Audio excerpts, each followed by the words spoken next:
తిరుపతి వెళ్తున్నామనే ఎగ్జైట్మెంట్తో పాటు ఇంకొక ఎగ్జైట్మెంట్ ఏంటంటే వెంగమాంబలో భోజనం చేయొచ్చు, సాంబార్ రైస్ తినొచ్చు అని. నిజంగా ఎక్కడ తిన్నా ఏం తిన్నారా అని టేస్ట్ అక్కడే వస్తుంది. ఇంకా అసలు ఆ భోజనం తినాలంటే ఏదో పంచామృతాలు అమృతం తిన్న ఫీలింగ్ వస్తుంది అసలు.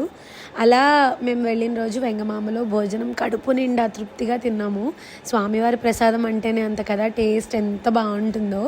వెంగమాంబలో భోజనం చేసిన తర్వాత ఇలా బయటకు వచ్చి స్ట్రీట్ షాపింగ్ అంతా చూసాము. అండ్ మేము మెయిన్గా వచ్చిన రీజన్ విహాన్కి పుట్టు వెంట్రుకల కోసం అనమాట.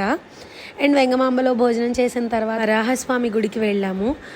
మన ఏడుకొండల వాడి కన్నా ముందు ఈ వరాహలక్ష్మీ నరసింహస్వామిని దర్శనం చేసుకోవాలి కదా. అప్పటికే అగస్త్య బాబు ఫుల్ స్లీప్లోకి వెళ్ళిపోయాడు. మా హస్బెండ్ కూడా తలనీలాలు ఇచ్చారు, మేము కూడా కత్తెరలు ఇచ్చాము. జుట్టు అయితే చాలా షార్ట్ అయిపోయింది నాది, ఇట్స్ ఓకే.